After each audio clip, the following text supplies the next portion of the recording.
नमस्कार मेरे प्यारे नौजवान साथियों। तो भाई काफी दिनों बाद क्लास में आया हूं मैं। एक्चुअली तबीयत मेरी खराब हो गई थी। लास्ट सैटरडे से तबीयत खराब चल रही थी। अदरवाइज मुझे सीईटी के लिए आपकी मैराथन भी लेके आनी थी, लेकिन क्या करूं, तबीयत ठीक ना रहते हुए सारा काम जो है वो खराब हो गया। लेकिन आज मैं आपके लिए लेके आया हूं एचएसएससी सीईटी ग्रुप डी का जो मॉर्निंग शिफ्ट का पेपर हुआ था उसका सॉल्यूशन, जिसमें मैथ्स के 15 क्वेश्चन जो पूछे गए हैं वो बिल्कुल एक स्टैंडर्ड लेवल के क्वेश्चन है, आसान थे। कैसे आपको क्वेश्चन अटेम्प्ट करने हैं ये मैं आपको इस क्लास में बता देता हूं, ताकि जो आने वाली शिफ्ट है उसमें आपको बेनिफिट मिले। तो अब ज्यादा टाइम वेस्ट ना करते हुए क्लास को शुरू कर लेते हैं।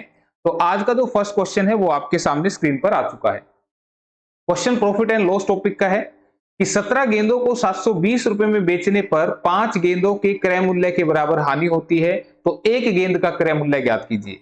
On selling 17 balls for rupees 720, there is a loss equal to the cost price of 5 balls. The cost price of 1 ball is।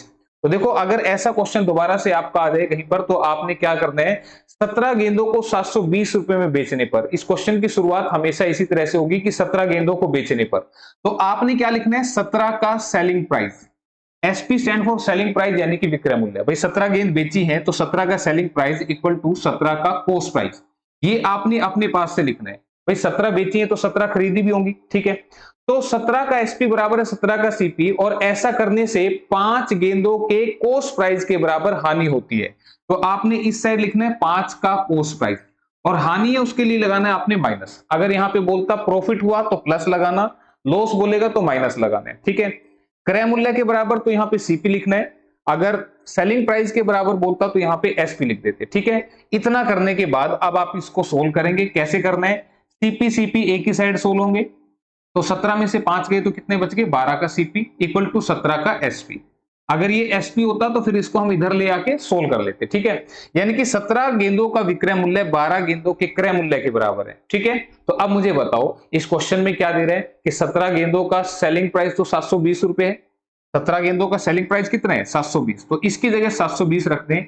ये 12 का अब कॉस्ट प्राइस बन चुका है, तो 12 से इसको काटेंगे तो 60 पे कटेगा, तो एक गेंद का जो कॉस्ट प्राइस खरीदने का रेट आ जाएगा वो कितना आएगा, 60 रुपीज आ जाएगा। तो यहां पे आपका जो आंसर है ऑप्शन नंबर 4 में लिखा हुआ है, ठीक है। तो पूछ रहा था एक गेंद का क्रय मूल्य।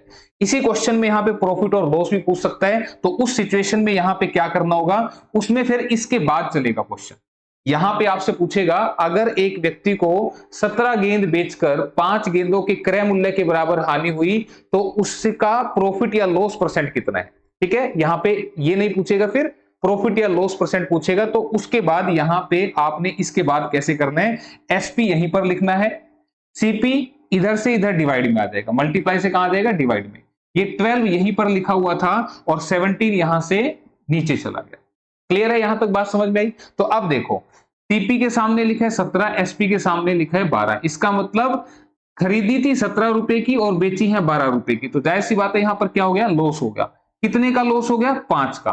किस पर, 17 पे, और कितने परसेंट हो गया, इंटू में 100%। तो अगर यहां पे परसेंटेज में पूछता कि कितने परसेंट प्रॉफिट या लॉस हुआ, तो उस सिचुएशन में आपने इस क्वेश्चन को ऐसे सोल्व कर देना है, ठीक है। तो फिलहाल इस क्वेश्चन का आंसर मैंने आपको बता दिया, 60 आएगा।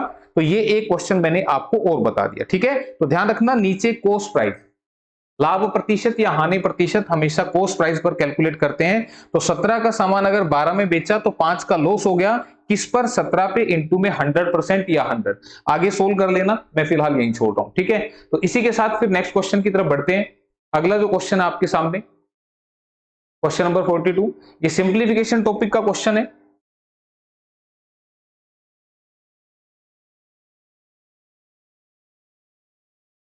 यदि 45 minus bracket 28 minus 37 minus 15 minus x अगर 58 के बराबर है तो एक्स की वैल्यू क्या होगी। तो देखो, इस क्वेश्चन को करने के लिए क्या करना है, 45 माइनस, फिर ये बड़ी वाली ब्रैकेट है 28 माइनस, फिर medium bracket 37 minus 15 minus x, ठीक है। और ये ब्रैकेट बंद, और ये किसके बराबर दे रखा है, 58 के बराबर, ठीक है भाई, clear. 45 minus 28 minus 37 minus 15 minus x और ये 58 के बराबर x की वैल्यू पूछ रहा है। तो ध्यान दीजिएगा क्वेश्चन हमेशा छोटी ब्रैकेट से सोल्व होगा। तो इसको सोल्व करेंगे तो 15 माइनस एक्स आप नहीं कर पाएंगे, तो इसको एज इट इज लिख देंगे। ठीक है, तो अब छोटी ब्रैकेट के बाद आ जाओ बड़ी ब्रैकेट में, यानी कि यहाँ पे लिखा 37, ये माइनस है, माइनस इसके बाहर ब्रैकेट के खोलेंगे तो ये माइनस का हो जाएगा और ये माइनस माइनस प्लस का हो जाएगा। ठीक है, अब हम इस ब्रैकेट के अंदर है तो इसको सोल्व करेंगे। 37 में से 15 गए तो कितने आ गए आपके 22, 22 प्लस एक्स, ये हमारा इस ब्रैकेट के अंदर का आंसर आ गया। ये जो मीडियम ब्रैकेट है उसके अंदर का आंसर। ठीक है, तो एक बार मैंने खोल के बता दिया, अब मैं डायरेक्टली लिख रहा हूं।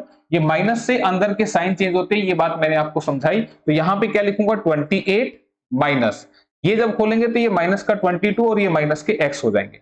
ठीक है, माइनस 22 और माइनस के एक्स, इस माइनस की वजह से। तो 28 में से 22 गए 6 माइनस एक्स आ गया। तो ये आ गया हमारा इस ब्रैकेट के अंदर का रिजल्ट। अब आगे क्या लिखा है, आगे लिखा है 45 माइनस में, माइनस है तो फिर से इसके साइन क्या होंगे 6 प्लस एक्स, इस तरह से चलेंगे। तो यहां पे 45 में से 6 गए तो कितने बनेंगे 39 प्लस एक्स। इसको मैंने सोल्व कर लिया, मेरे पास लास्ट बचा 39 प्लस एक्स का ये फाइनल, और जो कि किसके बराबर है 58 के बराबर। तो इसको हम रख देंगे 58, तो यहां से x की वैल्यू आएगी 58 माइनस 39, तो 9 9 18, तो 19 आपका जो बनेगा फाइनल आंसर। बस सोल्व करना था इसको, तो इस तरीके से आपका जो आंसर है 19 ऑप्शन नंबर 3 में लिखा हुआ है। ठीक है, बिल्कुल आसान, बस ये ध्यान रखना माइनस से ये किस तरह से ब्रैकेट के बाहर लगा हो तो आपने चेंज करना है। ठीक है, क्लियर। तो इसके बाद फिर नेक्स्ट क्वेश्चन की तरफ बढ़ते हैं। नेक्स्ट क्वेश्चन जो आपका है ये पार्टनरशिप यानी कि साझेदारी का है, और बिल्कुल इजी क्वेश्चन पूछा हुआ है इसका भी। कह रहा है कि ए तथा बी ने क्रम से 22,500 तथा 35,000 रुपए निवेश करके एक व्यापार प्रारंभ किया। 27,600 रुपए के कुल लाभ में बी का प्रॉफिट कितना होगा। A and B started a business by investing ₹22500 and 35,000 out of a total profit 27,600 B share is. तो आपको बता दें इस टॉपिक का जो मेन कंसेप्ट है कि जो प्रॉफिट होगा वो किस पे डिपेंड करेगा, कौन कितनी अमाउंट कितने टाइम के लिए इन्वेस्ट करता है। यानी कि जो लाभ होता है वो डिपेंड करता है राशि इनटू में समय, कौन कितनी राशि कितने समय के लिए लगा रहे हैं। ठीक है, तो आपने कैसे लिखना है, इस बिजनेस में कौन कौन है, ए है और बी है। ठीक है, ए ने लगाए 22,500 रुपए, 22,500 रुपए, और बी ने लगाए टोटल 35,000 रुपए, 35,000। ठीक है, क्लियर है। और ये जो प्रॉफिट है ये दोनों का टाइम सेम दे रखा है, यहाँ पे एक व्यापार प्रारंभ किया, और 27,600 के कुल लाभ में से बी का, यानी कि टाइम जो है वो दोनों का सेम है। तो टाइम अगर सेम होता है तो फिर उसको यहाँ मल्टीप्लाई करके लिखने की जरूरत नहीं होती। अब रेशियो बना लो, इससे ये दोनों कट गए। ठीक है, रेशियो बनाना है आपने, तो जो रेशियो इनका यहां से आएगा वही प्रॉफिट का रेशियो भी होगा। तो अब आप इसको सोल्व कर लें, तो 5 से काट दो, 5 से काटूंगा तो 5 चौके 20, 5 पंजे 25, 5 सत्ते 35, 0, और फिर से 5 से काट देंगे, 5 से 15 पे कटेगा और 9 पे कटेगा, और 5 से 14 पे कटेगा। ठीक है, तो ये 9:14, यानी कि 9 हिस्से प्रॉफिट में से ए रखेगा और 14 हिस्से बी रखेगा, तो इस रेशियो में प्रॉफिट बांटा जाएगा। तो हमसे बी का हिस्सा पूछ रहा था, तो जो ऑप्शन 14 से कटेगी आप वैसे भी आंसर निकाल सकते हैं, अदरवाइज मैं करके दिखा देता हूं। 27,600 में से 14 हिस्से इसने रखे, 9 हिस्से ने रखे, तो टोटल कितने हो गए 23 हिस्से हो गए। ठीक है, तो 23 से इसको डिवाइड करेंगे तो 23 एकम 23, 23 दूनी 46, 1200 का एक हिस्सा आ जाएगा, तो इसको 1200 से मल्टीप्लाई कर देनी है। तो 2 जीरो एज इट इज, 12 चौके 48, 12 एकम 12 और 4 16, तो 16,800 रुपए ये किसको मिलेंगे, ये मिलेंगे बी को। ठीक है, तो आंसर ऑप्शन नंबर 3 में लिखा हुआ है, ऑप्शन 3 16,800। क्लियर है, इसका पूछता तो इसको आप 1200 से मल्टीप्लाई कर देते। तो नेक्स्ट क्वेश्चन देखते हैं फिर। Next question again related to simplification, बिल्कुल इजी क्वेश्चन, बहुत ज्यादा आसान है। एक स्टैंडर्ड का पेपर बना रखा है, ये नहीं कि जैसे ग्रुप सी का पेपर आया था, ऐसा नहीं है।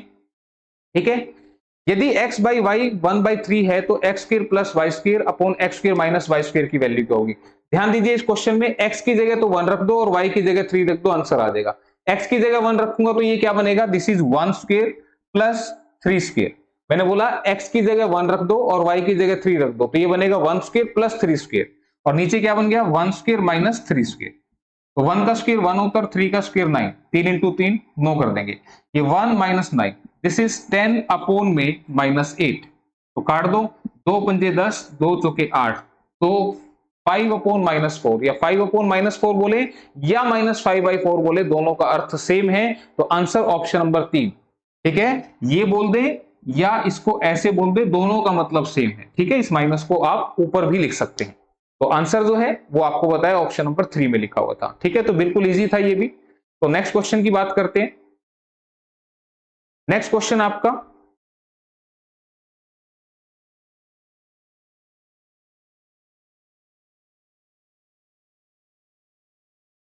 हाँ जी, क्वेश्चन जो है आपका डिवीजन का क्वेश्चन है। आप इसको एलसीएम एचसीएफ भी लगा सकते हैं, डिवाइड यानी कि सिंप्लीफिकेशन में भी आता है। ये कह रहा है कि 3 अंकीय सबसे बड़ी संख्या और 4 अंकीय सबसे बड़ी संख्या को विभाजित करने वाली सबसे बड़ी संख्या क्या होगी। तो मैं एक बार इसके ऑप्शन दिखा देता हूं, क्योंकि जरूरी नहीं है कि आप सारा मैथ पढ़ के जाओ तो भी आंसर कर पाएंगे, आप इसको बिना मैथ पढ़े भी कर सकते थे। तो मुझे बताओ 3 अंकों की सबसे बड़ी संख्या क्या होगी। 999। और 4 अंकों की सबसे बड़ी संख्या क्या होगी। 9999। ठीक है भाई, ये है आपकी। तो कह रहा है इनको डिवाइड करने वाली सबसे बड़ी संख्या कौन सी होगी। तो आपके सामने ऑप्शन दिख रहे हैं 1 2 3 4। सबसे बड़ा नंबर कौन सा है। 9। क्या 9 से ये दोनों डिवाइड हो रहे हैं। बिल्कुल हो रहे हैं। 9 से ये भी डिवाइड हो रहा है, ये भी डिवाइड हो रहा है। तो इसका मतलब आंसर कितना बनेगा। 9। क्वेश्चन करना था ही नहीं, ऑप्शन 4 इसका आंसर है। ठीक है, तो अब ये ध्यान रखना, तो ये पता होना चाहिए the greatest number which divides the greatest 3 digit number and the greatest 4 digit number. इनको तो ऑप्शन से उठा लिया हमने, 9 आंसर आ गया, फालतू पंगे लेने की जरूरत थी ही नहीं। ठीक है, तो थोड़ी सी कॉमन सेंस जरूर साथ रखना भाई। आप काफी सारे क्वेश्चंस ऐसे मिलेंगे आपको जो कॉमन सेंस से कर सकते हैं। ठीक है, दो संख्याओं का एचसीएफ 28 है और उनका एलसीएम 336 है। यदि एक संख्या 112 है तो दूसरी संख्या क्या होगी। The HCF of two numbers is 28 and their LCM is 336. If one number is 112, then the other number is. तो आपने ये याद रखना है, एलसीएम एचसीएफ का एक क्वेश्चन है कि फर्स्ट नंबर इनटू में second number equal to LCM into में एचसीएफ। ये एक फॉर्मूला है इसका विच इज मोस्ट इंपोर्टेंट, तो इसे आपने याद रखना है। तो इस तरह का क्वेश्चन अगर आ जाता है तो एक संख्या 112 है, दूसरी पूछ रहे equal to LCM into HCF. LCM कितना है 336 336 और एचसीएफ कितना दे रहा है। एचसीएफ दे रहा है 28। ठीक है, बस अब इसको काट दो आप। 4 से काटा, 4 दूनी 8, 4 अट्ठे 32, 4 सत्ते 28, 7 से कटा 4 पे और 4 से ये 4 अट्ठे 32 और 4 चौके 16।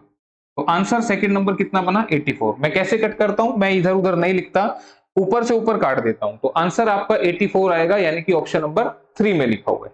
क्लियर है, तो ये आपका जवाब। फॉर्मूला जरूर याद रखना। ठीक है, और कटिंग ध्यान से करनी है, कभी आप इसमें काटने में गलती कर दो, क्योंकि आसान क्वेश्चन कई बार गलत हो जाता है हमसे। ठीक है, तो चलते हैं नेक्स्ट क्वेश्चन की तरफ। Next question, this is related to mensuration यानी कि क्षेत्रमिति। क्षेत्रमिति चैप्टर का ये क्वेश्चन है। एक बेलन की त्रिज्या उसकी ऊंचाई से 5 सेंटीमीटर अधिक है। यदि बेलन का वक्र पृष्ठीय क्षेत्रफल 792 वर्ग सेंटीमीटर है तो इसका आयतन कितना होगा। The radius of a cylinder is 5 centimeter more than its height. If the curved surface area of the cylinder is 792 centimeter square, then the volume of cylinder is। तो आपको बता दें सबसे पहले तो ये सिलेंडर जो है ये होता कैसे है, इसके बारे में आप देख लीजिएगा। ये होता है आपका सिलेंडर, जिसमें ये है रेडियस और ये है इसकी हाइट।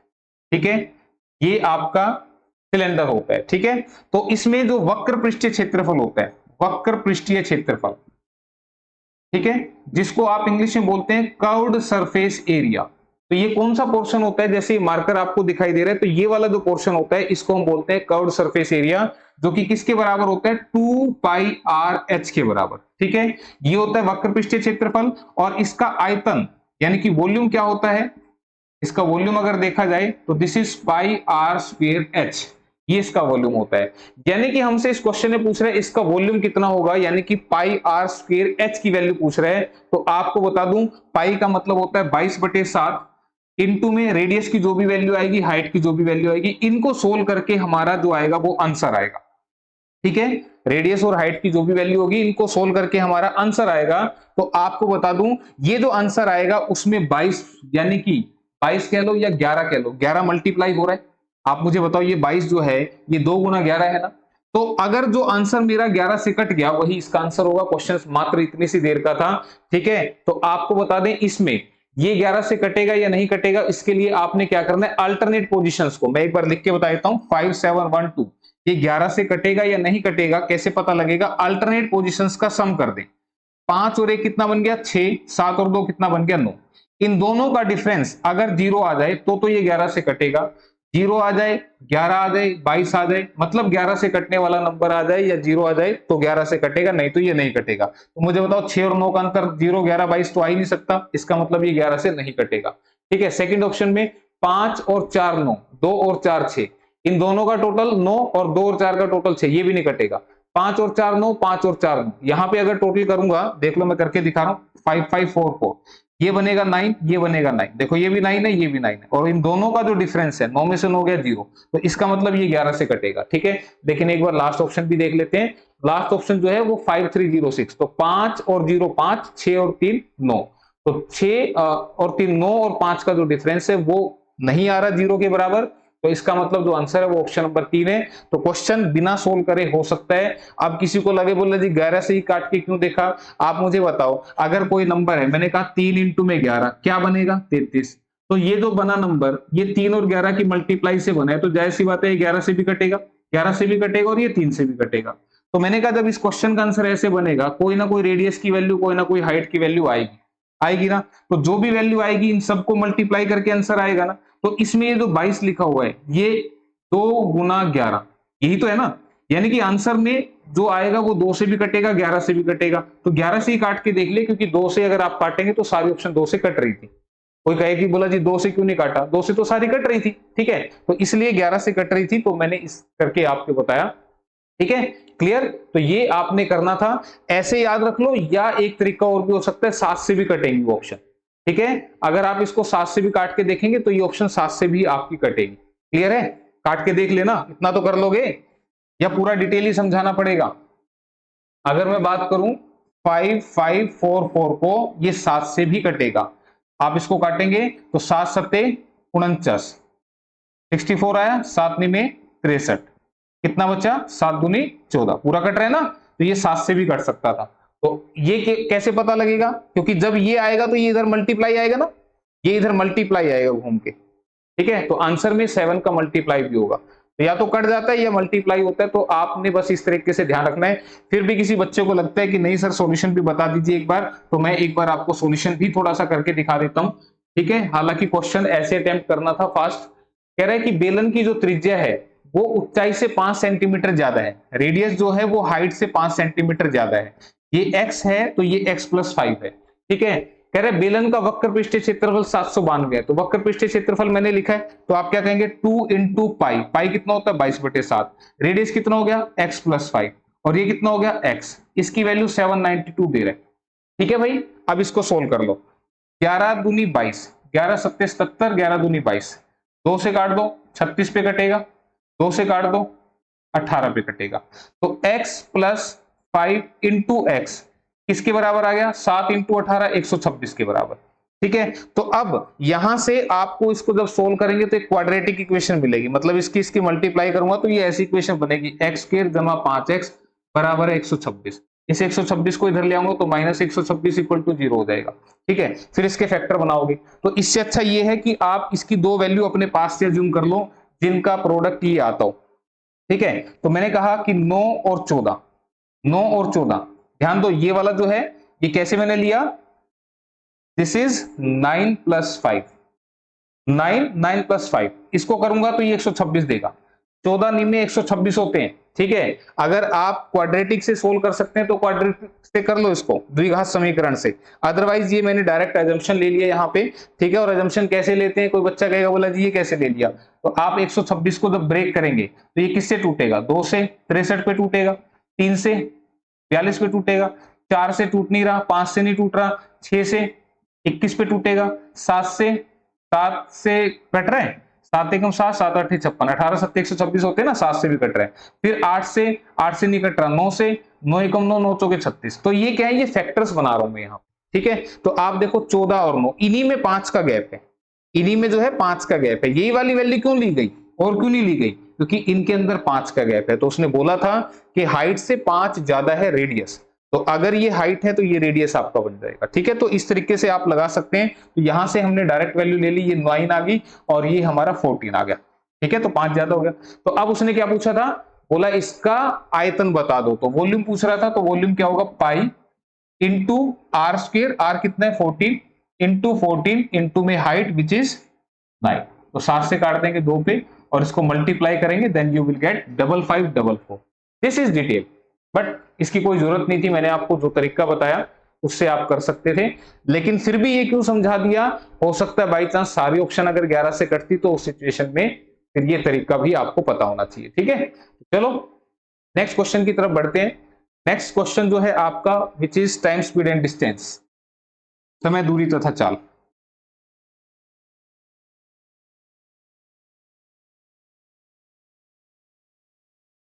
हाँ जी, कह रहे हैं एक ट्रक 550 मीटर की दूरी 1 मिनट में तय करता है, जबकि बस 33 किलोमीटर की दूरी 45 मिनट में तय करती है। तो ट्रक की गति का बस की गति से अनुपात क्या होगा।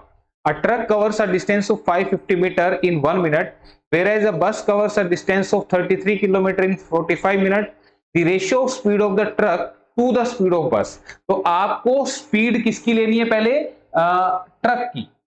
कह रहे हैं ट्रक की गति का, यानी कि एक साइड आपने ट्रक ले लेना है और एक साइड आपने बस ले लेनी है। इनकी ये ध्यान रखना है, यहां पे जो पूछा है ट्रक की गति का बस की गति से, तो पहले ट्रक की और फिर बाद में बस की।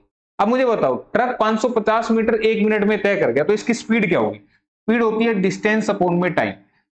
चाल जो होती है वो किसके बराबर होती है, दूरी बटे में समय के बराबर। ठीक है, तो आप मुझे बताओ इसने कितनी दूरी तय की, 550 मीटर की, और कितने मिनट का समय लगा, 1 मिनट का। ठीक है, इधर से इधर क्या करें, जबकि बस 33 किलोमीटर की दूरी, ये 33 किलोमीटर की दूरी कवर कर रही है कितनी देर में, 45 मिनट में।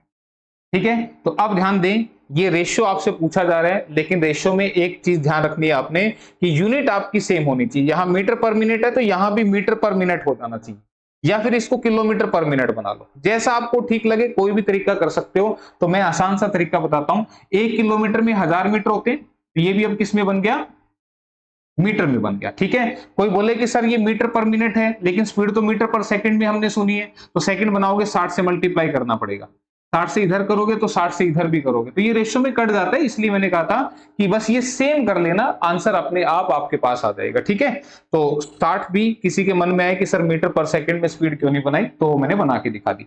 बस अब इसकी कटिंग कर दें, आंसर आ जाएगा। तो तुम मुझे बताओ, यहाँ पे 0 से 0 कट गया, 11 पंजे 55, 11 तिया 33, 3 से काट दो 15 पे। ये कटिंग ऐसे भी कर सकते हैं और ऊपर से ऊपर नीचे से नीचे भी कर सकते हैं। ठीक है, अब 5 तिये 15, 5 दूनी 10, 0, इधर से 5 से काटूंगा तो 5 चौके 20, 4 पे कटेगा। अब सारा कुछ कट चुका है, इसको क्रॉस में मल्टीप्लाई कर दें, ये 3 इधर आ गया और ये 4 इधर आ गया, तो आंसर बनेगा 3:4। तो 3:4 ऑप्शन नंबर 1 में लिखा हुआ है। ध्यान रखना है, गलती हुई तो आंसर ये भी लगा सकते हो, लेकिन आंसर ये है सही, ये ध्यान रखना है आपने। तो गड़बड़ नहीं करनी है कटिंग करते हुए आपने, तो इस तरीके से cross multiply, there answer is 3:4, option number 1। चलो नेक्स्ट क्वेश्चन की तरफ बढ़ते हैं। अगला क्वेश्चन आपका जो है, this is related to ratio, अनुपात समानुपात। और देखो लगभग हर चैप्टर के क्वेश्चन उसने दिए हैं। दो संख्याएं 2:3 के अनुपात में, यदि उनका योग 125 हो तो वह संख्याएं क्या होंगी। अब इस क्वेश्चन को भी लिखने की जरूरत नहीं थी, आप डायरेक्टली ऑप्शन से कर सकते थे कि ऐसी दो संख्या जिनका टोटल 125 बनेगा वही आंसर होगा, और ऑप्शन नंबर 3 में लिखा हुआ है। ठीक है, क्लियर है, ये बात आई समझ में। करके दिखाना पड़ेगा क्या, मुझे बताओ, दो संख्याओं का रेशियो 2, 3 दे रखा है, तो इनका टोटल कितना बनेगा, 5। इसके हिसाब से 5 है, लेकिन क्वेश्चन के हिसाब से 125 है, तो 5 की वैल्यू 125, तो 1 की वैल्यू 25, तो ये संख्या बन गई 25 दूनी 50, और ये बन गई 25 या 75। तो मैंने कहा कि करने की जरूरत नहीं है, इतना टाइम वेस्ट मत करना। आप देखो इन दोनों ऑप्शन का जो टोटल है वो 125 बन रहा है, तो आंसर यही था, ऑप्शन नंबर 3। ठीक है, कभी पूरा कर करके देखो। Next question is related to square, square root, वर्ग वर्गमूल। क्वेश्चन है कि यदि 1 + 25 अपॉन 144 का root equal to 1 + x upon में 12, तो x की वैल्यू क्या होगी। तो आप इसको जब सोल्व करेंगे, 1 + 25 बटे में 144। ठीक है, equal to 1 plus X upon में कितना दे रहा है 12। ठीक है, तो आपको बता दूं इसको सोल्व करेंगे तो देखो, इसको सोल्व करने के लिए इसकी मल्टीप्लाई इधर कर दो, 144 से कम 144 प्लस 25 करूंगा तो 169 बटे में 144। ये किसी को ये नहीं समझ में आया तो यहां इसके नीचे 1 लिख के एलसीएम ले लेना। ठीक है, इसके नीचे आप एलसीएम ले सकते हैं ऐसे करके, किसी को दिक्कत नहीं आनी चाहिए यहाँ पे। ठीक है, मैंने कैसे किया था मैंने बताया कि मैं इसकी मल्टीप्लाई इससे करता हूं, फिर प्लस 25 करता हूं तो 169 बन गया और अपोन में 144 एज इट इज। इसको सोल्व करूंगा तो क्या बनेगा, ये किसका है 13 और ये किसका है 12, तो इसको सोल्व करके मुझे मिला 13/12 जो कि अब किसके बराबर बन गया 1 प्लस x/12 के बराबर। ठीक है, तो क्लियर है, इसको इधर ले आओ तो यहां से मुझे बताओ 13/12 माइनस 1 इक्वल टू x/12 के बराबर। इसको सोल्व करेंगे तो 12 एकम 12, 13 में से 12 गए तो कितना बन गया 1/12। दिस इज x/12, 12 से 12 कटा और x की वैल्यू कितनी बच गई 1 बच गई। तो आंसर ऑप्शन नंबर 1 में लिखा हुआ है। क्लियर है, बात आई समझ में। एलसीएम 12 एकम 12, 13 में से 12 गया तो 1 बचा और नीचे ये पैर जरूर लगा दिया करो। ठीक है, तो 1/12 इक्वल टू x/12, तो 12 से 12 कट के आंसर 1 बचेगा आपका। ठीक है, नेक्स्ट क्वेश्चन, अगेन रेशियो से रिलेटेड क्वेश्चन है। क्वेश्चन में कह रहे हैं कि प्रकार ए के चावल का मूल्य 15 रुपए प्रति किलोग्राम जबकि प्रकार 2 के चावल का मूल्य 20 रुपए प्रति किलोग्राम है। यदि दोनों प्रकार के चावलों को 2:3 में मिलाया गया तो मिश्रण का प्रति किलोग्राम मूल्य क्या होगा। The cost of type 1 rice is 15 per kg and type 2 rice is 20 per kg. If the both rice are mixed in the ratio 2:3 then cost price per kg of the mixed variety is. तो इसको आप allegation से भी कर सकते थे और आप इसको डायरेक्टली रेशियो से भी कर सकते थे। मुझे बताओ रेशियो कितना दे रखा है 2:3, 2:3। इसका मतलब क्या है, ये 2 हिस्से है ये 3 हिस्से है, या मान लो ये 2 किलो या 3 किलो है, सीधी सी बात ले लेते हैं। ये 2 किलो 3 किलो तो टोटल कितना हो गया 5 किलो, टोटल कितना हो गया 5 किलो। इसमें कोई दिक्कत है, ये जो बात मैंने लिखी ये टोटल हमारा हो गया कितना 5 किलो। अब मुझे बताओ पहले वाले का रेट कितना था 15 रुपए पर किलो, तो 2 किलो कितने का आएगा 15 दूनी 30 का आएगा। अगले वाले का रेट है 20 रुपए पर किलो, तो 3 किलो कितने का आएगा 60 का आएगा। और बोला ये टोटल का कितना रेट पड़ेगा, बोल रहे हैं ना मिश्रण का प्रति किलोग्राम, तो टोटल का पर किलो कितना, तो ये 30 बन गया ये 60 बन गया, तो बन गया 90 इक्वल टू 5x और x की वैल्यू के लिए इसको डिवाइड कर देंगे, यू विल गेट आंसर 18 रुपए पर किलोग्राम। तो मिक्सचर का जो रेट होगा वो 18 रुपए पर किलोग्राम होगा। तो आप ऐसे भी कर सकते हैं और इसको मिक्सचर एलिगेशन से भी किया जा सकता था। उससे कैसे करते, पहले वाले का रेट है 15 रुपए पर किलो, दूसरे का रेट है 20 रुपए पर किलो, और यहां से मिक्सचर का रेट क्या होगा ये आपसे पूछना चाह रहा था। तो रेशियो कितना है 2:3। ठीक है, तो आपको बता दें आप इसको इस मेथड से भी कर सकते थे। तो इसके अंदर क्या करना होता है, इनका जो डिफरेंस होता है, इनका अंतर कितना है, इनका जो डिफरेंस है कितना है 5 का, इस 5 को 2:3 में डिवाइड कर दो। ठीक है भाई, 5 के 2 हिस्से इधर 3 हिस्से इधर रखूंगा तो 2 इधर आ जाएगा 3 इधर आ जाएगा। ठीक है, तो अब इसके लिए आंसर कैसे करेंगे, बड़े में से इसको माइनस कर दें आंसर, या इस छोटे में इसको प्लस कर दें आंसर। तो दोनों जगह से आंसर 18 आ रहा है। तो आपको जो भी मेथड आसान लगाओ, ये भी आसान है वो भी आसान है, किसी में दिक्कत नहीं है। जिसको वो नहीं आता हो तो ये कर लेना, ज्यादा इजी मेथड था। ठीक है, क्लियर। तो इस तरीके से, और मैंने बताया कि ये डिफरेंस 5 को ही 2:3 में बांटना है, तो 2 हिस्से इधर 3 हिस्से इधर, तो 5 का 5 डिवाइड हो गया, इसलिए कुछ भी मल्टीप्लाई करना नहीं पड़ा। हाँ, अगर यहाँ पे 10 होता, अगर यहाँ 10 होता तो 10 के 5 हिस्से करूंगा तो 2 दूनी 4 ये बनेगा, 3 दूनी 6 ये बनेगा। देखो 6 और 4 10 हो गया ना, तो फिर इस तरीके से करना पड़ता है। तो आंसर ऑप्शन नंबर 1 में लिखा हुआ है, ये करना था। तो come to the next question which is related to time and work.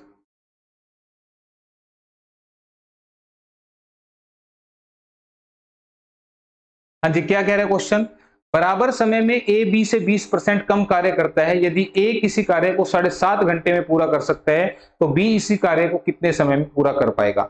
A does 20% less work than B in the same time. If A can complete a piece of work in 7:1/2 hours then B can do it in. तो अब देखो यहाँ पे ए और B की क्षमता का ratio दे रखा है, एफिशिएंसी जिसको आप क्षमता बोलते हैं। ये क्या है, उसने कहा ए जो है वो बी से 20% कम काम करता है, इसका मतलब ये 100 काम करता है तो ये 80 काम करता है। रेशियो बनाएंगे तो ये 4 करता है तो ये 5 करता है। क्लियर है? तो टाइम एंड वर्क का अगर कोई भी क्वेश्चन आता है तो सबसे पहले आपको उनकी क्षमता का रेशियो पता होना चाहिए कि कौन कितना काम कर सकता है।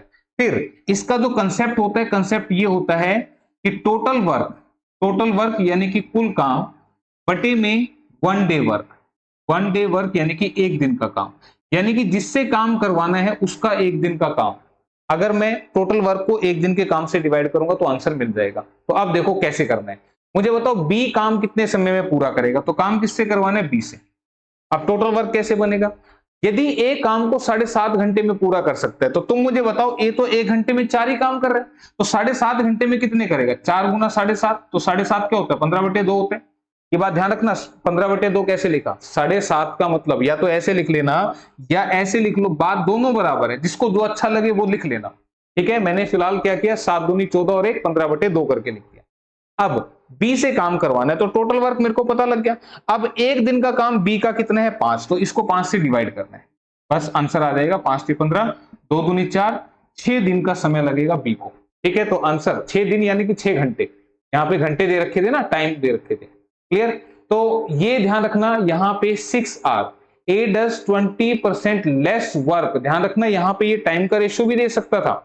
ठीक है, A does 20% less work than B in the same time, यानी कि जितने समय में बी 100 काम करेगा उतने में ये 20 कम यानी कि 80 काम करेगा। तो ये क्षमता ही है जिससे वो काम हो रहा है। ठीक है, अगर ये टाइम होता, इनकेस अगर ये टाइम होता, अगर ये टाइम होता तो एफिशिएंसी के लिए फिर इसको इधर लिखते, इसको इधर लिखते, फिर एफिशिएंसी ऐसे बना देना। ठीक है, तो ये बातें बता रहा हूं जो आपको बाकी के जो शिफ्ट होंगे उसमें आपको हेल्प देगा। ठीक है, तो ये ध्यान रखना है। कभी ये सोचो कि बराबर समय में, यानी कि भाई दोनों को जो टाइम दिया गया उसमें ए ने बी से 20% कम काम किया, तो एफिशिएंसी होती है ना। जैसे मान लो मैं कह दूं कि मैं 1 घंटे में 40 क्वेश्चन सोल्व कर दूंगा, एक बच्चा 1 घंटे में 30 क्वेश्चन सोल्व करेगा, तो दैट डिपेंड्स ऑन एफिशिएंसी कि कौन कितना काम यहाँ पे कर रहा है। ठीक है, तो यहाँ पे ये चीज समझाई मैंने, तो ध्यान से करना। तो इसी के साथ फिर बढ़ते हैं नेक्स्ट क्वेश्चन की तरफ, जो कि अगेन रिलेटेड टू मेंसुरेशन, चित्रमिति का क्वेश्चन है।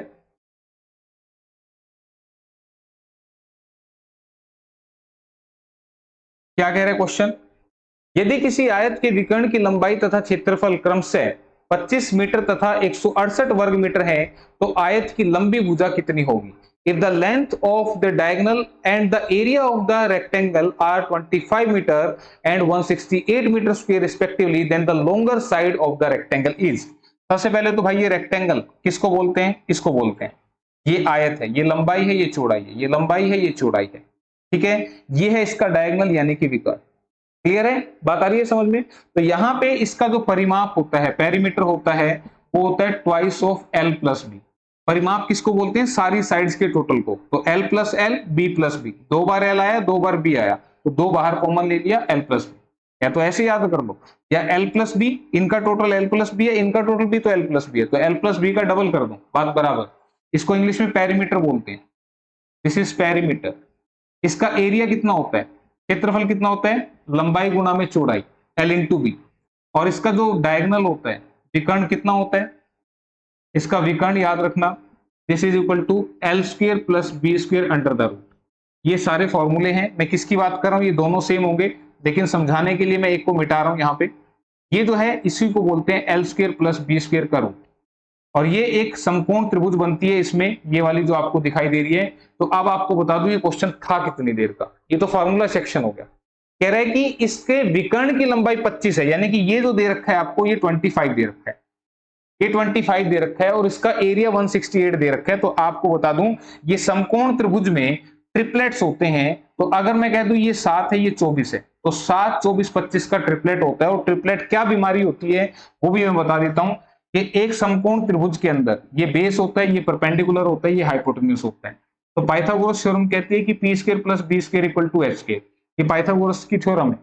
ठीक है, क्लियर? तो यहां पे अगर मैं कह दूं कि 24 का स्क्वायर प्लस 7 का स्क्वायर, अगर ये 25 के स्क्वायर के बराबर आ गया, तो ये जो 3 साइडें हैं ये ट्रिपलेट बनाती है। ठीक है, तो ये ट्रिपलेट आपको याद रखनी है, मैं अभी इंपोर्टेंट लिख दूंगा, जिसको याद हो गए उसके लिए क्वेश्चन इतने फास्ट हो जाएंगे। अब आपको बता दें, एरिया निकाल के देखो, एरिया क्या होगा? 24 गुना 7, L इंटू बी यही तो होगा, 7 गुना 24 168 आ तो रहा है, देख लो करके, यही आ रहा है जो इसने दिया हुआ है। तो आपसे पूछ रहा था सबसे लंबी भुजा, आंसर आपके सामने ऑप्शन नंबर 3 24 मीटर, ये आपका आंसर आ गया। ठीक है, तो ये ट्रिपलेट में लिखवा रहा हूं आपको, फटाफट से लिख लो, ये याद कर लेना, आपको कहीं ना कहीं जरूर बेनिफिट देंगे। पहला ट्रिपलेट होता है 3 4 5 का, 3 4 5 का। ठीक है, तो कोई भी दो साइड दे दे आपको, तीसरी आप लिख देना, फिर इसका डबल कर दो 6 8 10, फिर इसका ट्रिपल कर दो 9 12 15, फिर इसका 4 गुना कर दो 12 16 20। ठीक है, ये याद रखनी है। इसके अलावा 5 12 13, इसका डबल कर दो 10 24 26। ठीक है, फिर 7 24 25। और ध्यान रखना यहां पे मैंने डबल किया, ट्रिपल किया, 4 टाइम किया, 5 टाइम करूंगा तब भी ट्रिपलेट बनेगा, लेकिन मैंने सिर्फ वो लिखे हैं जो बार बार आपको पेपर में दिखेंगे। ठीक है, तो 7 24 25, 8 15 17, 9 40 41, 20 21 29। ठीक है, तो ये याद कर लेना आप। इनमें से हमारे क्वेश्चन में कौन सा है, ये वाला, ये हमारे क्वेश्चन में देखो, जैसे मुझे दिखा सबसे बड़ी साइड 25 है तो मैंने इसको 24 और 7 ले लिया, बस वही क्वेश्चन खत्म हो गया, करने का था ही नहीं। तो इसी के साथ बढ़ते हैं नेक्स्ट क्वेश्चन की तरफ। ये है आपका question which is related to simple interest, साधारण ब्याज।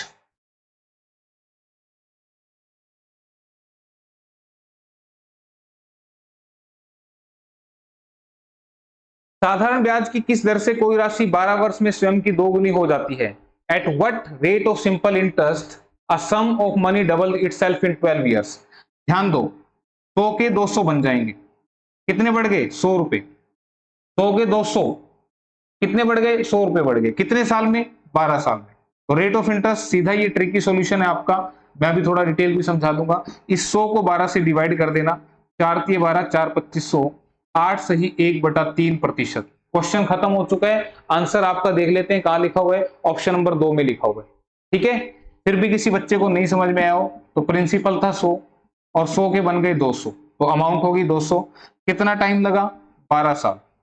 पूछ रहे रेट ऑफ इंटरेस्ट कितना होगा, तो आपको पता है simple interest equal to PRT upon में 100। हिंदी वालों के लिए साधारण ब्याज बराबर है मूलधन गुना दर गुना समय बटे में 100, ये फार्मूला होता है। ठीक है, तो अब मेरे 100 के 200 बन गए तो ब्याज कितना बना, 100 रुपए। भाई आप 100 रुपए जमा करा रहे हो, वो 200 रुपए बन जाते हैं, तो 100 रुपए आपका क्या बनेगा, ब्याज। यहाँ पे रख देना 100 रुपए, प्रिंसिपल था 100, दर मालूम नहीं, टाइम 12 और बटे में 100। इससे ये उड़ेगा और इसको काटूंगा, 4 तिये 12, 4 2500, तो आर की वैल्यू के लिए ये इधर आ जाएगा 25 बटे में 3, आंसर 8 से 1/3।